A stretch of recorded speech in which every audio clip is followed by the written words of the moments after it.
Guys, how you doing today? Thanks so much for joining the live stream.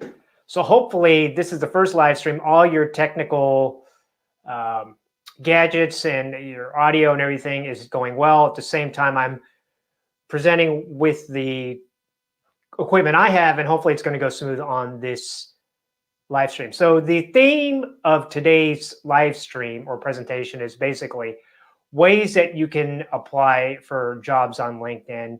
And if you don't know, LinkedIn is the largest site for mainly for people for connecting with people in your industry, business users, and what have you, but also looking for a job. And whether you're a recruiter publishing jobs for your own business or to help companies out, or you're a company looking to hire a certain amount of people or people with a certain technical skill set, you'll find that LinkedIn is the place to go. Now, given that, it's also a place for someone like you who is a job seeker who may be looking for the best way to find and apply for a job. So let's get right into it. So I'm going to share my screen here. Just 1 second, share screen. Okay. As you can see, just once, give me a second here.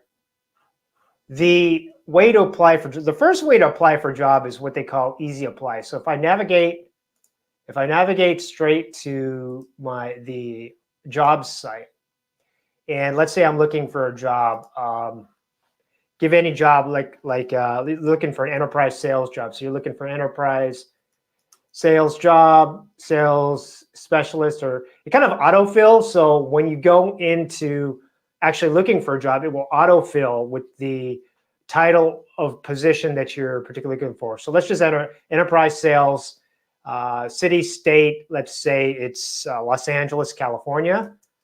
Angeles, it will also autofill. So it'll give you the region, which is Los Angeles metropolitan area. You click that. And as you can see, the first job which comes up on the search is a regional sales manager, and the company is called Liqui Moly. I have no idea what that company is, but it's in the Los Angeles metropolitan area. Some key kind of metrics, basically how much the budget is for the position, how many employees are at the company, etc. So if you want to apply, and the easiest way to apply is just to hit easy apply. So by hitting easy apply, it will fill in your LinkedIn profile details. It will give your email address. It will also have your phone, your mobile number, and you go on through that process of actually filling in the job. So that's the first way. Now, in all reality, for a given position, either the first level or the first point of contact for this job is this woman named Maria Avery, who is the human resource manager.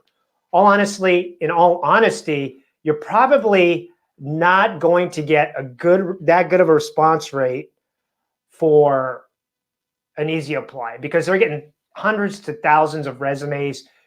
It's really hard to get distinguished amongst the piles of paper. So you can, and in some cases where you're not applying to a large company like Google, Netflix, or what have you, and the company is somewhere around the range of under 500 employees or even under 1,000 employees, you may get some success, but as a general rule, I wouldn't recommend using easy apply as a first way to apply for a job. It's just one option. And generally, it's for those positions that are not, where the companies are not large in scale. So the second way to do or to find a job, and which I find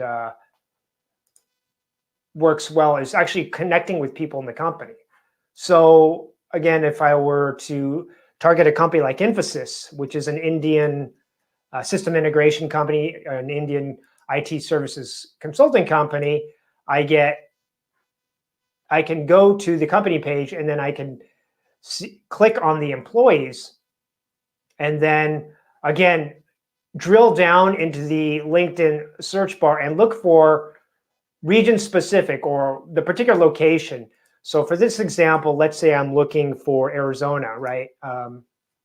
Somewhere in Arizona, Phoenix, Arizona, let's say, yeah, emphasis. And I get a show the results. I have 412 results, which is still quite a lot. So the whole point of connecting through the company page and then doing a region-specific search for people working at that company is a good way to connect. So let's say my expertise is in low code or software development. So I can actually look for people within that region. And this first person that pops up, I click on his name, Vijayan Chilappan. I believe that's the right way to pronounce it. But I can see already, he's Senior Director of Product and Engineering Services. I can get a better understanding of his background and how it applies to what I'm doing. And, I would send him a connection request and always add a note, say, hey, hi, I got your, I noticed you're in the Arizona area. And if you have any mutual connections in common, that always kind of makes it easier to connect. And let's, for purposes of this example, we're just going to say, and saw we were connected with Tom in Phoenix. Would like to connect with you here. And so the whole purpose of connecting, and you want to send a connection request, hopefully they'll connect with you, is to kind of develop a dialogue. Now, you never want to kind of immediately say, hey, I know you're looking for people in Phoenix. I'd like to apply. It sounds, it's too desperate. It's too trying to close a sale. I would, kind of create a dialogue or create a good relationship with the person over, spaced over a couple of weeks. Say, hey, thanks so much for connecting. I noticed, we're connected to Tom, who I know well. I actually noticed that you're also involved in product engineering services, and I actually have this background and have done some projects maybe you might find interesting. And so develop a dialogue, and then eventually, they may be open to talking with you on Google Meet or phone, and just say, eventually leading that way. And that works quite well, actually. And realize that there's no one point of contact with the company. You want to try to connect with as many people in the specific region that you're doing a job search for at the company, and then develop this dialogue with this person. So now we've gone over kind of the easy apply and also going to directly to the company page, connecting with employees. Now, another good way, which is a little bit out of the realm of going directly on the web, using LinkedIn directly, is actually going to the company website. So if we were to go back to Emphasis actually has a career website. So let me share my screen there here. Okay.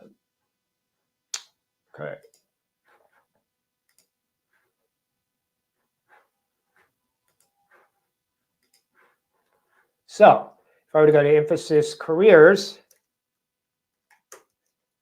and the whole point of going to the career website of a company is because there's almost not a sync between what LinkedIn publishes and what the company website is. Actually, the company website is more recent, more fresh, and generally is people publish there first and then will publish to LinkedIn. So you may get intel on jobs that are not posted on LinkedIn. So that is a good way to kind of develop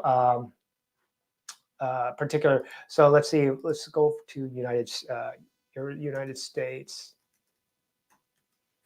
Right, and then we can just do a search and say developer. Location, United States. Okay, it's not coming out. Location. Okay, it's not pointing it out. Hold on. Okay. Anyway, I'm having trouble accessing that. In any case, you get an idea of the whole purpose of exploring outside LinkedIn and going directly to a company website. You get an idea of jobs that may be fresh, maybe newer than what you're seeing on the LinkedIn company career, or what they publish, what the company publishes for jobs that are currently open. Okay, so we've gone over that. We've gone over easy apply. We've gone over another method of directly engaging, connecting with the people at the company and opening up a dialogue that way. We've gone through going through the career website, the company career website. And the other ways that you can do it is actually looking for talent acquisition managers. Now, the thing is, I've been working recruiting for quite some time, for quite a long time, actually.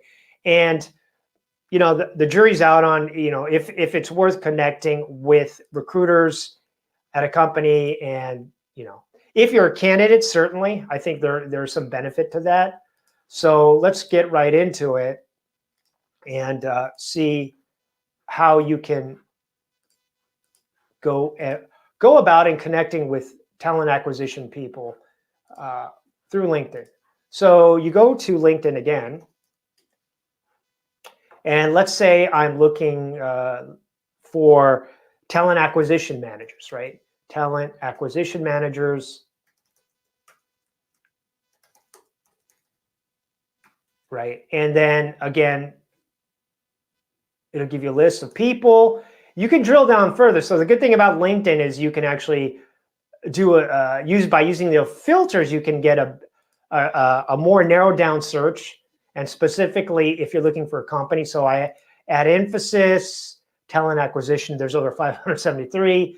Let's say that I'm looking in New York, United States, and then it shows you actually there are only 9. So that's a very, I would say, a manageable amount of connection requests that you could connect with. So I would go about and connect with them and say, hey, just to let you know, thank you so much, Rick, and I am the market.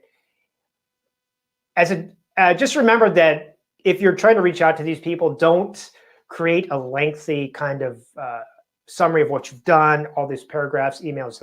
It's not necessary. What I do is just create kind of a 5 to 8 line bulleted point of what you can offer, and maybe a couple sentences, and say, thanks so much for connecting.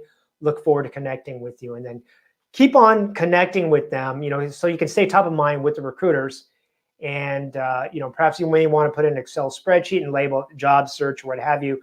And then you can periodically go out and contact them just to see how the job market is, or any kind of key positions they're looking for. Because I think internal recruiters, I work with a lot of them, they're always looking for people, and they have 1,000 things going on at once, and they